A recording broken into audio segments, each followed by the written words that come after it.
As the average American learns to adjust to life with COVID-19 as the norm, experts are warning that we're approaching a new pandemic of sorts. Only this one centers on finance. More Americans are struggling with credit card debt in ways not seen before. At this point, nearly half of Americans have become dependent on credit to cover essential living expenses. That doesn't even count the other types of debt in a person's hand, like auto loan payments and student loan debt and medical expenses. Marcus Garrett joins me from Houston for a deeper dive into this issue. He is the best-selling author of DEBT, Free or Die Trying. Marcus, good evening and welcome to Amplified. So you done wrote a whole book about debt. Tell us about your past experiences with debt and how you've learned to manage it. Thank you for having me. The book that you referred to, Debt Free or Die Trying, I've actually written 2 editions. This is the 2nd edition, which I released in 2020, and it became a bestseller on Kindle. It's got about 100 reviews now, so thanks to everyone that has supported that. And the simple story is, like many millennials, I came out of school, had about $9,000 in debt. I got a consolidation loan that was going to be one low monthly payment. And instead of paying off my debt, I went and got a car with rims and had a lot of fun with a lot of friends and individuals. And I went from $9,000 to $26,000 in debt in 72 hours. Spent the next 7 years getting out of debt. And a few years after that, I wrote a book about it. All right. Well, obviously, the pandemic is the biggest catalyst for the increase in credit card debt, but the numbers are still frightening.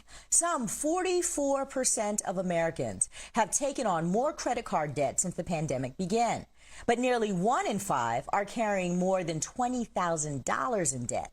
What sort of trouble does this spell for the future? Well, I was a little surprised that the numbers have gone up. I saw that in the beginning of the pandemic, they were actually trending downward. So I think some people are starting to get comfortable again and fall into some of our old habits, like myself when I came out of college. So I definitely understand that it's easy to fall back, but what it translates to, let's take that $10,000 debt, for example. If they make a minimum payment on that debt, it'll take them 30 years, and that's not a mistake, so I'll repeat it. It'll take them 30 years to pay off that debt. Average interest rate on credit cards right now is about 14%. And like everything else, it's actually going up. And I've been seeing that since college. So I don't have time. I don't think people have time to pay for money once, let alone twice. So you would be paying $10,000 for the payments and the fund that you had, plus $10,000 in credit card interest. It's funny that you say that you're kind of not really surprised that it's gone up. Surprisingly, most of the people surveyed aren't actually even stressed out about how much debt that they've accrued since March of 2020. And why do you think that is? Well, it bared in the survey results. There's a couple things that jumped out at me that I thought was surprising. Half of Americans were in debt, but the other half of Americans don't want to date people in debt. So that really jumped out at me. And I thought about it for a little bit. So maybe people don't want to be twice as much in debt. So the people in debt are picky about whom they're dating. I thought that was fascinating. But I think it's just normalized. Debt is, everyone has it. We're always talking about it.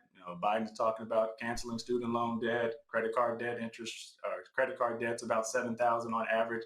I just think it's a normal feeling now. And I saw in there that millennials and Gen X, they just kind of accepted it. I think people are accepting it as the way of life. It's young people who are struggling the most with the issue. 72% of those ages 18 to 24 are using money from their savings account, and nearly 70% have taken out more credit card debt over the last 2 years. You see the numbers from 25 to 29. What factors are contributing to why that might be, and should we be concerned about what all of this could do to generational wealth in the long term? Yes, we should be very concerned. I mean, debt is the #1 burden that prevents people from building wealth.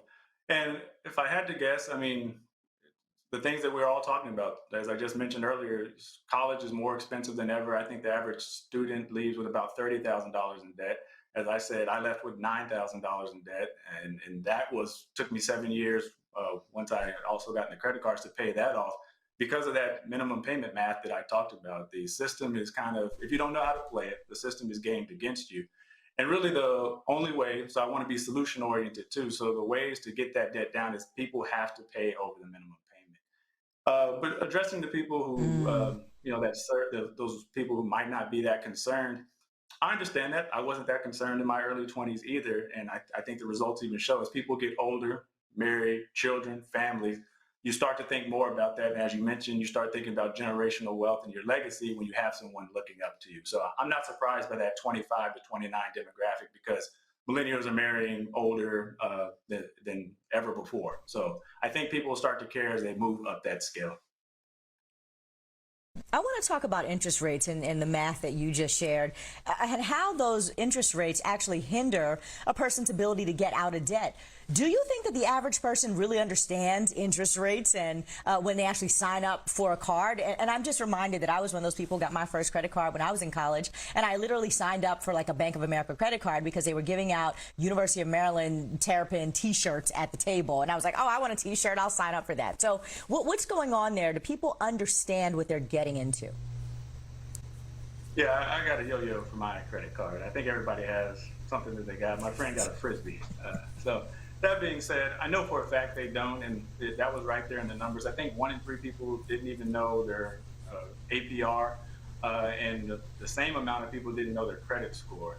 So both of those can be found. How much debt you have can be found at annualcreditreport.com, because I want folks to be solution-oriented as well. And as far as your APR, and the number one reason for missing payments also surprised me is just people simply forgot. And I just don't think there's an excuse for that right now. And when you forget, they can raise your interest rate, at least last I checked, up to 29%. So that's nearly double if you look at the average interest rate of 14%. I just went over the math. It takes people 30 years just to pay off the average. So you can imagine how long it'll take them to pay off a credit card with a 29% interest rate. Wow. So I'm not optimistic about this actually happening, but what policies are in order from lawmakers and government officials that they can employ to step in and to actually alleviate credit card debt? I'm going to answer that in 2 ways. I think the traditional route, and we're starting to see this happen now, is personal finance education. We're starting to see that roll out across a lot of state legislatures and across the country. I think it used to be less than in the teens. Maybe it might be in the teens now of states that have personal finance as a requirement in high school, and then that you can enroll in college. That's my my PC answer.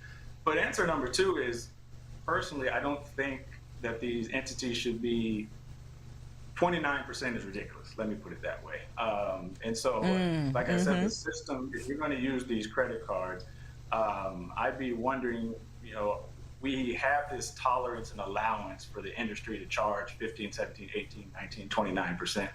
And to be fair, I work with a lot of these these lenders. I'm in the personal finance community in full transparency. So I'm not trying to lose all my sponsors, but I just don't know how fair that is. They might say that these are risky lenders, these are risky applicants. But that being said, they offer less than 2% on a savings account. And that math just doesn't make a lot of sense to me. Is it really that risky? So if policymakers really wanted to make a difference, I think they have to look at both parties. And right now it seems like we're taking the traditional route of lift yourself up by your bootstraps and get some personal finance education. I don't think that's going to cut it. Yep. Never has. Marcus Garrett, thank you so much for coming on the show. Appreciate your insights.